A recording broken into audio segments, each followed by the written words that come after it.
아멘. 하나님 말씀 봉독하겠습니다. 디모데 후서 3장 14절에서 17절까지입니다.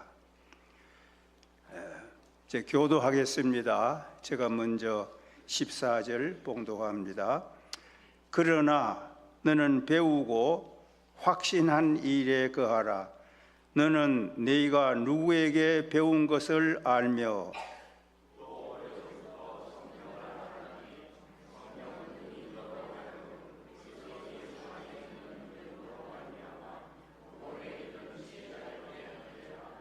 모든 성경은 하나님의 감동으로 된 것으로 교훈과 책망과 바르게 함과 의로 교육하기에 유익하니 모든 선한 일을 행할 능력을 갖추게 하려 함이라. 아멘.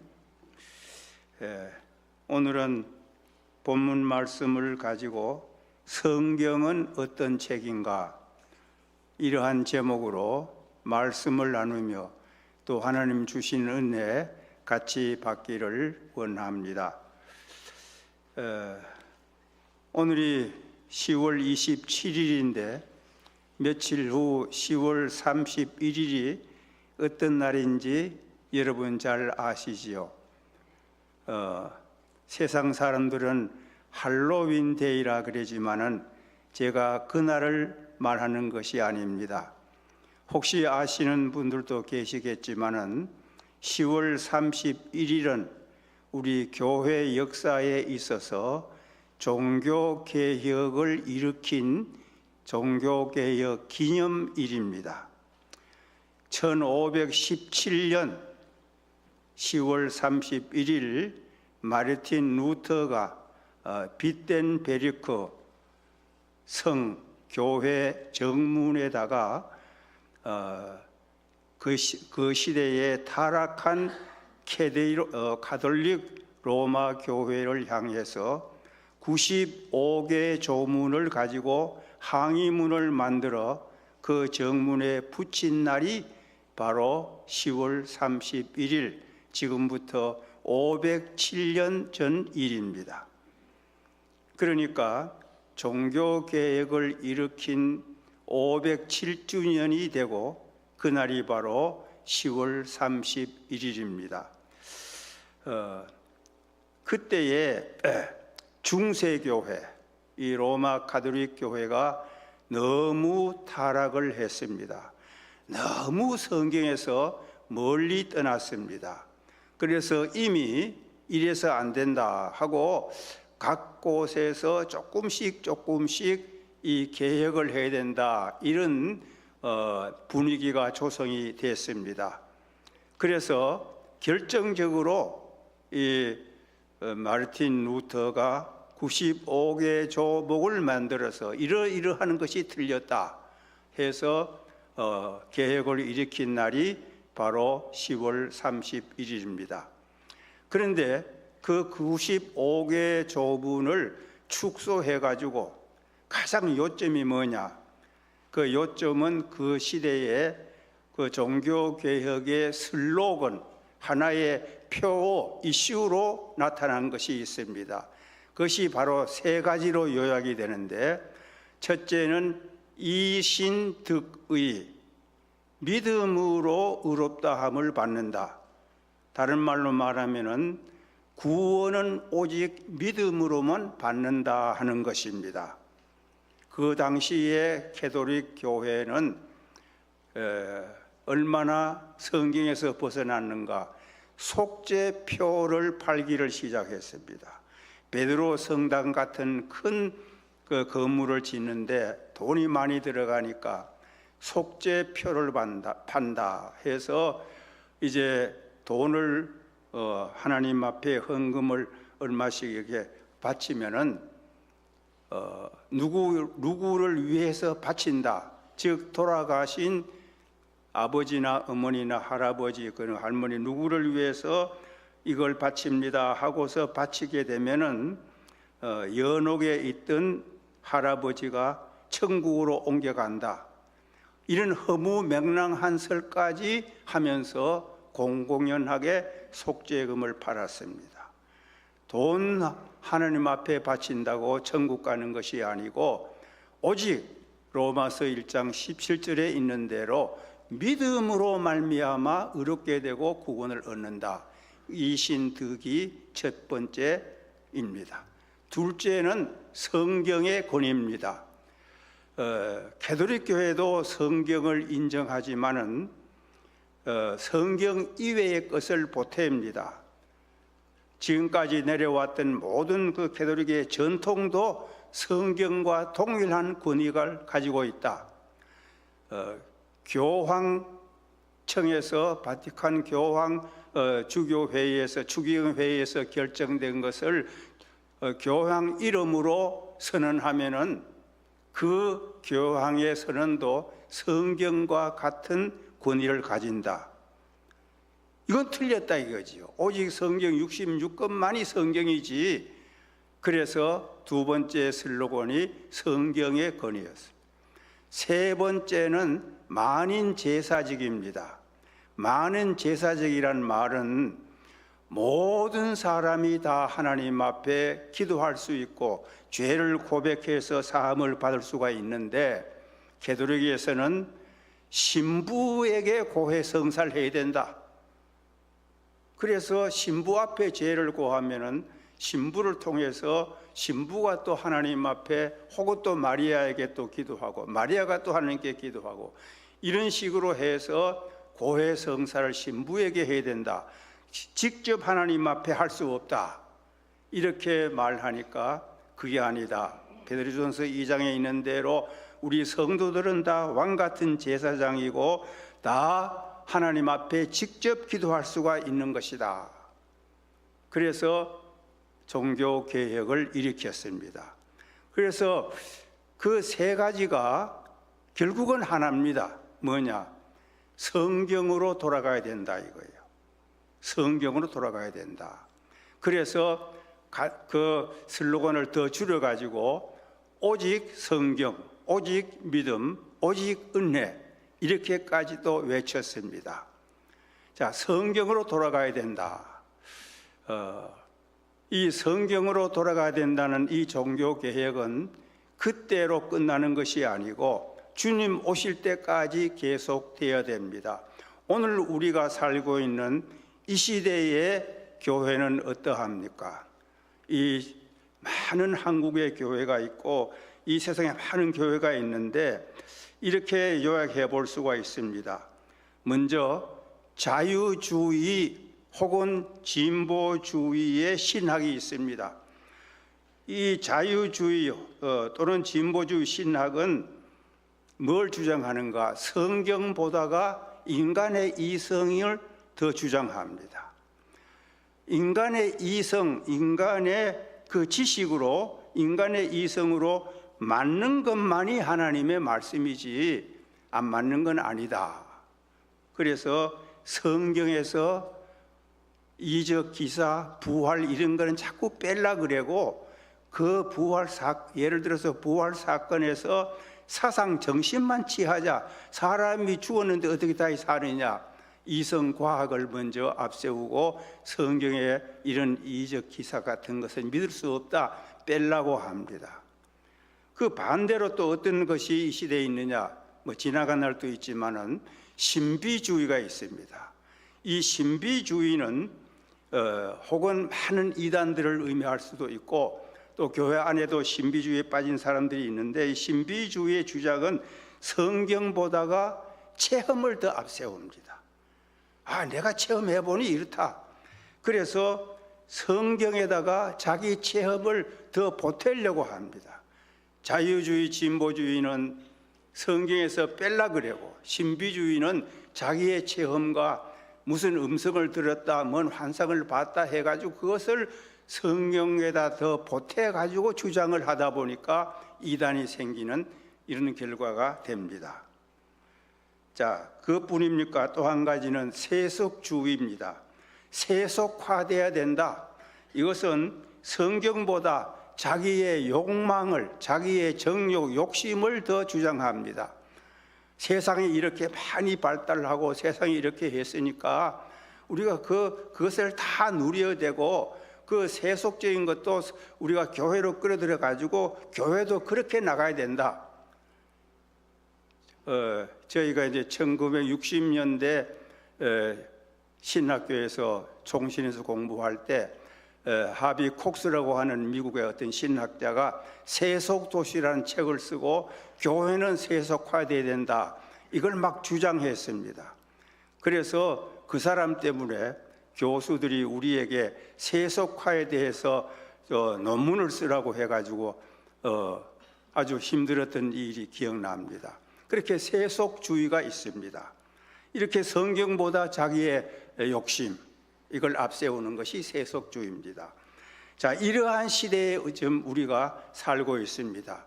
그러면은 500년 전에 그때나 또 500년 지나오는 과정이나 또 이 시대에 우리들 어떻게 해야 됩니까? 한 가지입니다. 성경으로 돌아가면 되는 거예요. 성경으로 돌아가야 된다 이겁니다. 그래서 오직 성경이고, 그 종교개혁은 결국은 한마디로 요약하면 무슨 개혁이냐? 성경으로 돌아가는 운동이다 이겁니다. 성경으로 다시 원점으로 돌아가자 이거예요. 그래서 이 개혁이란 말, 리폼 혹은 리포메이션 그랬지 않습니까? 그러면은 리폼이 뭡니까? 원형, 폼으로 되돌아가자, 원형으로 되돌아가자, 이게 이제 리폼이잖아요. 그러니까 본래대로 돌아가는 거, 본래대로 돌아가는 것이 바로 성경으로 돌아가는 것입니다.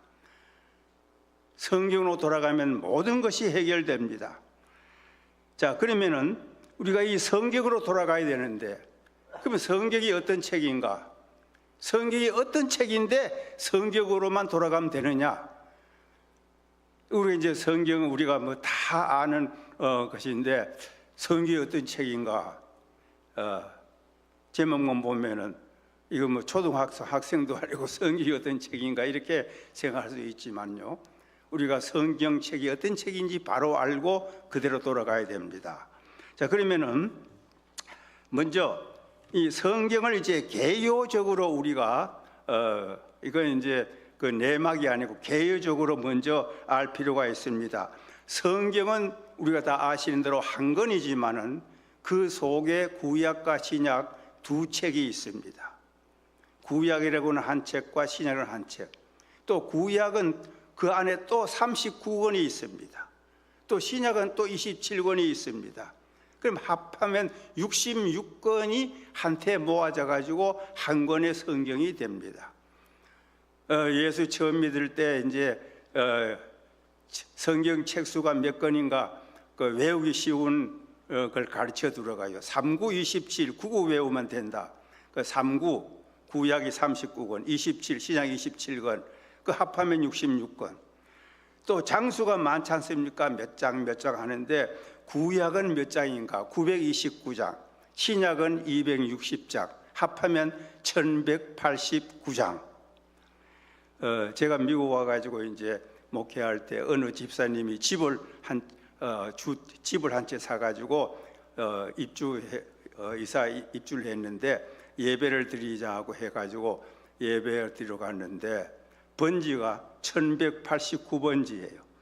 그래서 집사님 성경 장수 위에 번지구만요. 아주 이거 좋은 일입니다. 그렇게 이 얘기하는 기억이 납니다. 자, 그러면은 이러한 66권을 몇 사람이 기록했느냐? 구약은 26명이 기록을 했고 신약은 9명이 기록을 했습니다. 그래서 신구약 합하면 35명의 기자가 성경을 기록했습니다. 그 기록한 기간이 얼마나 되느냐? 구약은 1500년 걸쳐서 기록을 했어요. 26명이. 그리고 신약은 약 100년여간 걸쳐서 9명이 기록을 했습니다.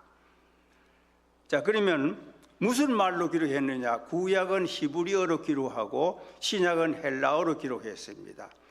구약 중간중간에 혹은 신약에도 몇 마디의 아람어가 나옵니다. 예를 들어 달리다굼, 에바다, 이건 다 아람어입니다.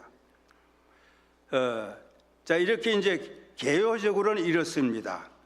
이제 본격적으로 그러면 성경이 이러한 권수와 또 장수 또 기록자 수가 있는 이 성경은 도대체 어떤 책인가? 첫째는 성경은 하나님의 말씀이다. 하나님을 기록해 놓은 하나님의 말씀을 기록해 놓은 책이다 하는 것입니다. 오늘 읽은 본문 16절에 모든 성경은 하나님의 감동으로 된 것으로 하나님의 감동으로 됐다. 하나님의 감동으로 됐다는 말은 영감으로 됐다. 이 감동이라는 말은 숨을 내쉬는 것을 의미합니다. 생기를 불어넣어서 아담을 흙의 아담을 생기 불어넣어서 사람을 만든 그것이 바로 감동입니다. 베드로 후서 3장 21절, 20절에서 21절 혹시 자, 먼저 알 것은 성경의 모든 예언은 사사로이 풀 것이 아니니 그 다음 21절 예언은 언제든지 사람의 뜻으로 낸 것이 아니요 오직 성령의 감동하심을 받은 사람들이 하나님께 받아 말하는 것이라. 이게 성령의 감동, 디모데후서 3장 16절 하나님의 감동 똑같은 말씀입니다. 하나님께서 숨을 내쉬어서 이 받아 쓰는 사람들의 마음을 감동시켰다. 그래서 받아 쓴 것이다. 이게 하나님께 받아 말하는 것이라 그 21절에 저기 말씀했죠. 그래서 앞서 말한 대로 성경의 저자가 신구약 35명 정도 되는데 이 사람들이 하나님의 그 영감을 받아 가지고 자기의 사상이나 자기의 철학이나 자기의 어떤 신학적 입장을 쓴 것이 아니라 하나님의 영감을 받아 가지고 그 말씀을 받아서 썼기 때문에 성경은 하나님의 말씀입니다. 우리가 이 세상에서 섹스피어 문학 그러면 섹스피어 문학을 아주 최고로 치지 않습니까? 철학 그러면은 헤겔의 철학 아주 유명하고 또 신학 그러면 어거스틴의 신학. 아무리 섹스피어의 문학이 좋고 아무리 헤겔의 철학이 좋고 어거스틴의 신학이 좋을지라도 그들이 쓴 책을 하나님의 말씀이라고는 하지 않습니다. 오직 하나님의 감동을 받아가지고 영감을 받아가지고 쓴 것만이 하나님의 말씀이라는 거예요. 1600년 걸쳐서 어떤 사람은 1500년 전에 창세기를 쓰고 어떤 사람은 1000년 후에 말라기를 써도 그 1500년 긴 기간이 있지만 한 번도 거기에 충돌되는 것이 없고 어긋나는 것이 없고 다 한 가지 사상으로 이어져 나옵니다. 왜? 한 하나님이 옛날에도 감동시키고 또 천년 후에도 감동시켰고 신약도 마찬가지. 이렇게 하나님의 감동을 받은 사람이 있었기 때문에 성경은 바로 하나님의 말씀인 것입니다. 자, 이렇게 영감을 받아서 썼으므로 하나님의 말씀이다 하는데 그 결과에 두 가지 특징이 있습니다. 그 두 가지 특징은 성경은 정확무오하다 하는 것이에요. 정확하고 오류가 없다 이거예요. 틀린 것이 하나도 없습니다. 또 한 가지는 뭐냐? 성경 말씀은 바로 진리라고 하는 것입니다. 진리. 하나님의 이 말씀은 진리입니다. 진리라고 하는 것은 바로 변치 않는다. 불변을 말하는 거예요. 그래서 하나님의 말씀은 영원토록 변함이 없습니다. 마태복음 24장 35절에 천지는 없어지겠으나 하나님의 말씀은 없어지지 아니한다 그랬어요. 1.1획도 없어지지 않습니다. 이게 진리의 특징입니다. 그리고 하나님의 말씀은 정확하고 또 오류가 없기 때문에 하나님의 말씀을 이성을 주장하는 앞에 말하는 그런 사람들은 뭘 뺄라 그러고 뭘 또 부족하지 않는데 아주 완전하게 다 주셨는데 필요한 것은 다 계시해 주셨고 알아야 될 것은 다 알려주셨는데 내가 뭘 들었다 날 봤다 내가 체험한 것이 어떻다 해가지고 보탤 수도 없는 것입니다. 요한계시록 20장 18절과 19절에서는 이 모든 성경의 예언의 말씀에 뭐를 빼겠다 하면은 하나님 천국에서 누리는 그 모든 누릴 안식과 영원한 축복에 참여할 수가 없고 뭐를 더 하겠다 하면은 이 계시록에 나와 있는 많은 그 마지막 재앙 위에 재앙을 더하게 될 것이라 덜 뺄 수도 없고 보탤 수도 없고 완전히 주셨고 정확하고 진리고 변함이 없습니다. 변함이 없습니다. 그래서 사람들은 자꾸 이걸 성경을 뜯어 고치려고 해도 한 번도 성공한 일이 없고 66권은 수천 년 동안 많은 핍박과 어려움을 받았지만은 지금도 북한 같은 데는 성경을 말살시키지만은 성경은 여전히 변치 않고 정확무한 말씀으로 우리에게 다가와 있습니다. 그래서 성경은 하나님께서 우리에게 주신 가장 귀한 선물 가운데 하나입니다. 하나님이 독생자를 이 땅에 주셨다 한 건 그것도 하나님의 큰 선물입니다.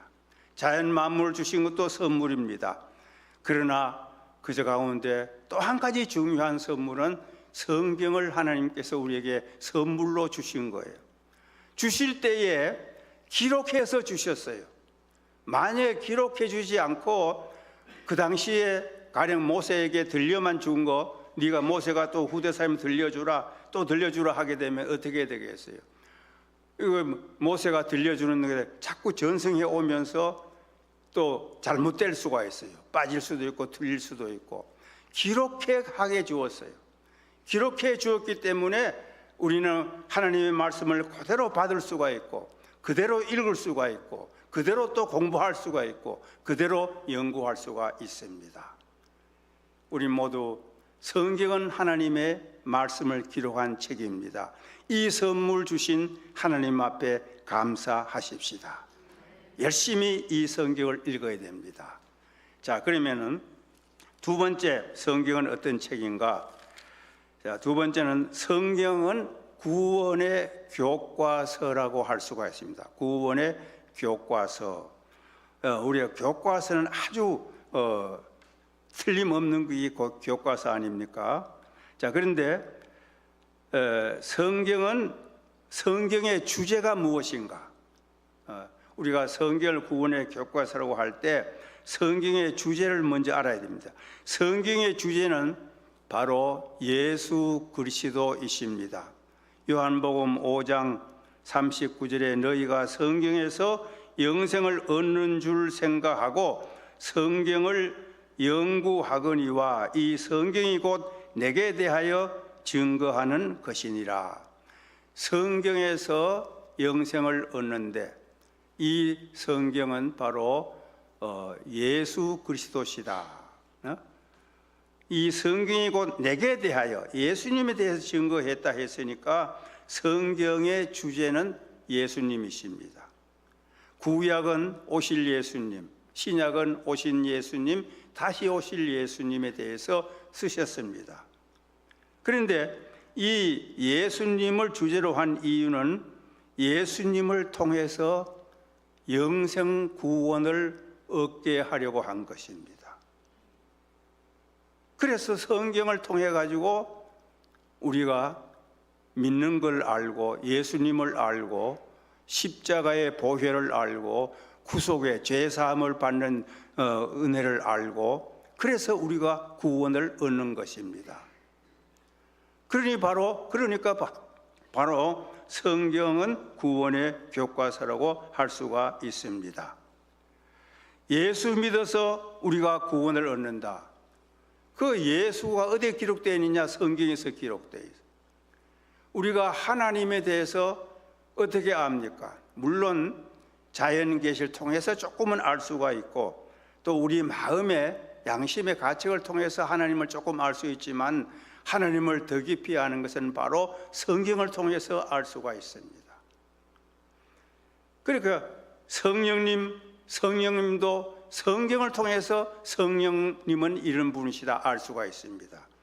그러니 성경은 우리에게 가장 귀한 구원의 문제, 이 구원의 문제가 왜 가장 중요합니까? 인간은 다 죽는다고 하는 큰 어려운 인간의 숙제가 앞에 있지 않습니까? 모든 사람은 죽는다. 이 문제가 인간의 가장 해결될 큰 문제인데, 이 죽음의 문제 해결이 구원입니다. 그런데 이 구원은 예수님을 통해서 얻게 되고, 그 예수님에 대해서 구원에 대해서 기록한 것이 바로 성경입니다.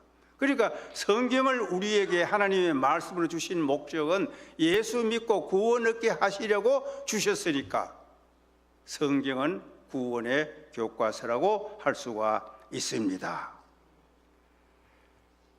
우리는 성경을 통해서 예수님을 알고 영생을 알고 구원을 알고 하나님을 알고, 그래서 우리는 죽음 문제를 해결했습니다. 죽어도 다시 사는 것이고, 이미 우리는 예수 믿을 때에 벌써 영생의 생명이 우리 속에 있습니다. 그러므로 우리가 이 성경을 통해서 이 구원을 알고 얻게 됐으니까 우리는 다시 한번 성경을 주신 하나님 앞에 감사해야 하겠습니다. 자, 이제 세 번째, 성경은 어떤 책인가? 성경은 신앙과 생활에 대한 유일한 법칙입니다. 법칙, 기준이고 표준입니다.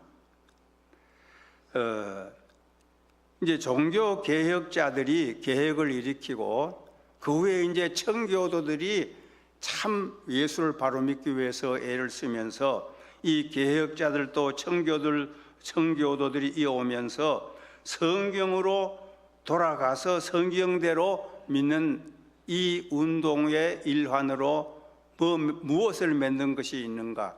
신조를 만들었습니다. 신앙 고백서도 많이 만들었고, 그걸 요약해서 신조, 믿는 조목조목, 그게 신조 아닙니까? 12신조를 만들었어요. 그 12신조 가운데 제1조가 뭔가? 신구약 성경은 하나님의 말씀이니 신앙과 행위에 대한 정확무오한 유일의 법칙이다 그랬습니다. 신학교에서 이 신조를 가르칩니다. 그러면 제1조는 어떤 일이 있어도 외워두라고 가르치는 거예요. 저는 그렇게 배웠고, 또 지금도 가르칠 때 그걸 그렇게 가르치고 있습니다. 아주 짧아요. 신구약 성경은 하나님의 말씀이니 신앙과 행위에 대한 정확무오한 유일의, 하나밖에 없는 유일의 법칙이다 그랬습니다. 자, 이렇게 거기에 이제 신앙과 행위에 대한 유일의 법칙이다. 신앙과 행위, 우리가 이제 예수 믿고 살아가는데, 또 인생을 살아가는데 두 가지 아닙니까? 신앙, 우리가 믿는다. 그 다음에 행위, 생활, 여기에 대한 법칙이 있어야 되고 기준이 필요합니다. 어떻게 믿어야 되느냐? 우리가 다 예수 믿고 구원 얻었는데 천국 가는 그날까지 이 땅 위에서 신앙생활을 해야 되는데 어떻게 믿어야 되느냐? 그 다음에 우리가 또 살아가야 되지 않습니까? 어떻게 살아가야 되느냐? 신앙과 행위, 이 두 가지가 아주 중요한 겁니다. 그래서 이 신앙과 행위는 신앙은 교리를 말하는 것이고, 행위는 실천 생활을 의미합니다. 어떻게 믿느냐에 따라서 어떤 생활이, 어떤 행동이, 어떤 실천이 나오느냐 달려 있습니다. 신앙이 나무라고 하면은 생활은 열매입니다. 그래서 어떻게 믿어야 되고 어떻게 살 거냐, 거기에는 하나의 법칙이 있어야 되고 기준이 있어야 되고 표준이 있어야 됩니다. 그것이 바로 성경입니다. 또 이제 미국 같은 나라는 정치할 대통령이 선서할 때 반드시 성경 위에 얹고 선서하지 않습니까? 대통령으로서 이 나라를 어떻게 다스릴 거냐, 그 표준, 뭐 헌법이 있고 뭔 법이 있고 많이 있지만은 근본은 성경대로 하겠다, 그 선서 아닙니까? 자, 이렇게 우리가 어떻게 믿고 어떻게 살 것인가, 만약에 교리적으로 잘못 믿으면은 반드시 이단이 되는 거예요. 그 생활이, 이단자의 생활이 아주 나쁘지 않습니까? 돈 갈취하고 뭐 성적으로는 문제 있고 교리가 나쁘니까 그런 것이 나오는 거예요. 그러니까 바르게 믿어야 바른 삶을 살 수가 있어요. 그 바르게 믿고 바른 사는 기준이 뭐냐? 바로 신구약 성경입니다. 성경대로 믿고 성경대로 살면 된다 이거예요. 그런데 물론 어렵지요. 성경대로 믿는 것도 어렵고 성경대로 사는 것도 어렵지만은 또 한편 생각하면은 내 힘으로 되는 게 아니에요. 하나님 그렇게 살기를 원하면은 하나님이 그렇게 살도록 은혜를 주시고 힘을 주시는 겁니다. 그래서 우리는 성경대로 믿고 성경대로 살 수가 있는 것입니다. 하나님의 말씀 성경은 인생 행로의 길잡이입니다. 길잡이입니다. 시편 119편 105편의 주의 말씀은 내 발의 등이요 내 길의 빛이니이다. 우리 인생이 걸어갑니다. 그 발의 등불이, 등이 있어야 실족하지 않고 바로 걸어갈 수가 있는데, 하나님의 말씀이 내 인생 길의 등불이 된다. 말씀은 우리를 바른 길로 살아갈 수 있도록, 그 길로 가야 바른 길이다, 저 길로 가면 안 된다, 이렇게 가르쳐 주는 말씀이 바로 성경 말씀인 것입니다. 그래서 우리는 성경 말씀이 가는 것만큼 우리가 가고, 성경이 멈추면 우리도 멈춰야 됩니다. 성경이 가는 데까지만 가야 되지 그걸 넘어서려고 그러면 안 되는 거예요. 성경이 멈추면 우리도 멈춰야 됩니다. 성경이 가는 데까지는 따라가야 됩니다. 이렇게 우리가 성경대로 믿고 성경대로 살기 힘쓰면은 우리 인생을, 또 우리가 신앙자로서 성공적으로 인생을 살고, 또 우리 그리스도인으로서도 바로 믿고 바로 사는 참 하나님의 자녀가 되고 성도가 되어 하나님을 기쁘시게 하고, 또 우리는 그만큼 복을 받게 되는 것입니다. 그 다음에 네 번째로 성경은 어떤 책인가? 생명의 양식입니다. 우리 인간은 육체와 영혼으로 이루어져 있지 않습니까? 그래서 육체는 일용할 양식이 필요합니다. 그래서 우리 주기도문에도 오늘날 우리에게 일용할 양식을 주옵시고 기도하고 이 양식을 우리가 만들어서 먹고 하는 것이 하나님의 뜻에 맞습니다. 그걸로 다 되느냐? 영혼이 있지 않습니까? 영혼도 먹어야 됩니다. 그래야 영혼이 성장하고 영혼이 더 장성하고 또 영적으로 활동할 수가 있습니다. 그러면 우리 영혼, 우리 속사람, 우리의 이 진짜 생명의 그 양식, 영혼의 양식은 바로 무엇인가? 하나님의 말씀입니다. 예수님께서 시험 당하실 때에 돌로 떡덩이라 이런 시험을 당했을 때에 사람이 떡으로만 살 것이 아니요 하나님의 입에서 나오는 말씀으로 산다 그랬습니다. 예수님께서도 이 떡으로만 살 것이 아니라 했으니까 떡이 필요하지만은 그건 육신을 위해서 필요하고 우리 진짜 인권 영혼의 양식은 하나님의 말씀이라고 가르쳐 주었습니다.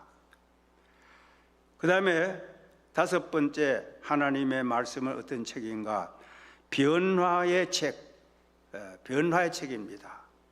하나님의 말씀은 능력이 있어가지고 사람을 변화시키고 역사를 변화시킵니다. 로마서 1장 16절에 복음은 구원을 주시는 하나님의 능력이다 그랬습니다. 복음은 즉 말씀은 능력이 있어가지고 이 말씀을 믿고 또 말씀을 배우고 말씀을 받아들이는 사람, 그 사람들을 악한 사람을 선한 사람으로 바꾸어주는 변화시키는 능력이 성경에 있습니다. 이렇게 하나님의 말씀이 들어가면은 그 사회를 또 바른 사회로 만들고 그 국가까지도 바르게 만드는 거예요. 우리 한국에 이 복음이 들어와 가지고 얼마나 우리 한국이 이만큼 발달해 온 것은 결국 한국에 복음이 들어갔기 때문입니다. 언더우드 선교사가 공식 미국의 북장로교 선교사로 처음 들어갔고 아펜셀러가 들어가고 뭐 그 이전에도 조금씩 들어왔지만은 이분들이 들어와서 복음을 전해서 사람들을 계몽시키고 예수 믿게 해가지고 깨이게 하고 병원을 짓고 또 교육기관 학교를 짓고 이렇게 해서 우리 한국 사회가 오늘에 이르게 이르는 초석을 놓아 주었습니다. 이렇게 복음은 변화를 시키는 겁니다. 변화, 사람을 바꾸고 역사를 바꿉니다.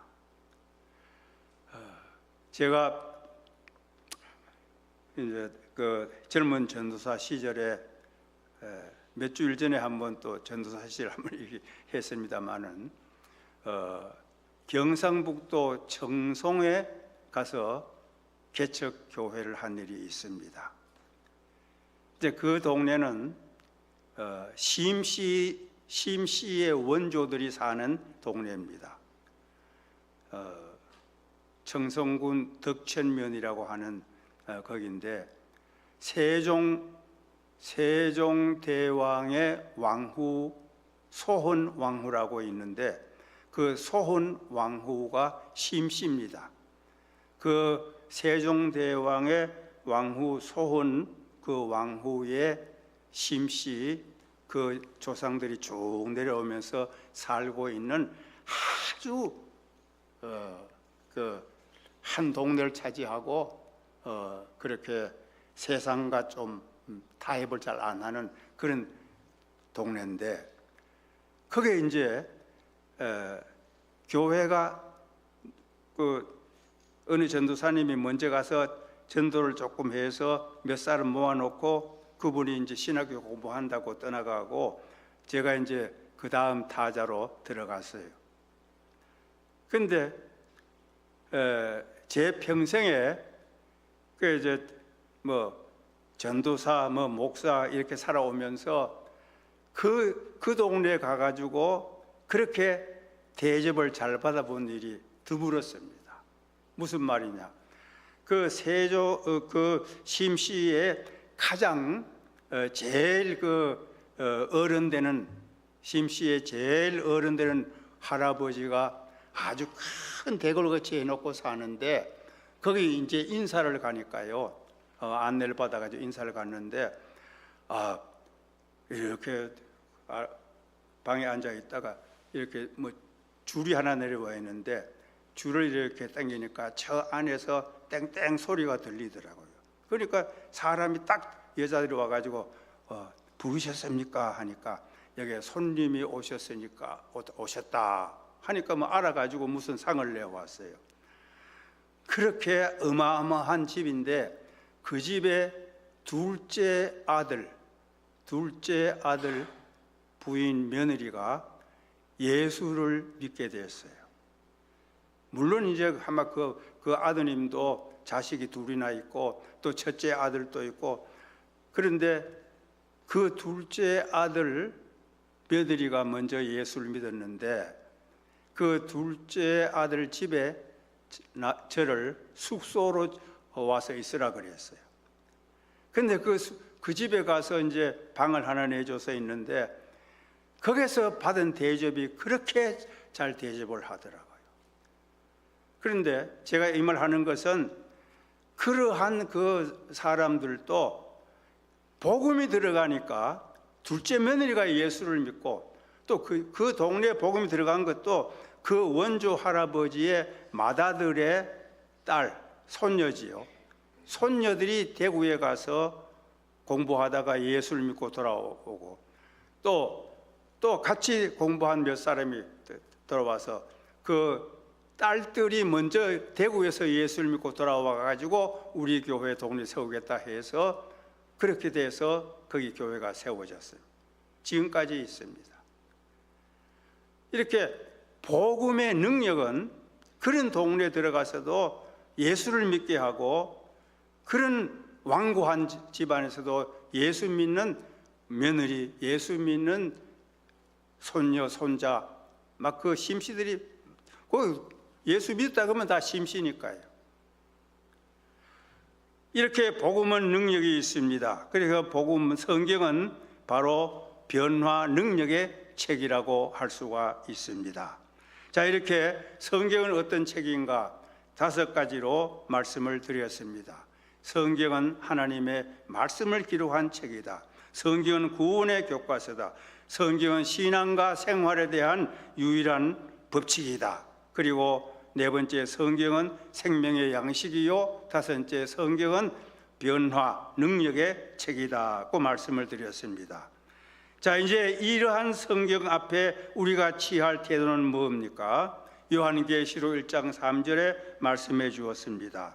이 예언의 말씀을 읽고 듣고 지키는 자가 복이 있다. 우리는 이러한 말씀을 알고만 지나가면 안 됩니다.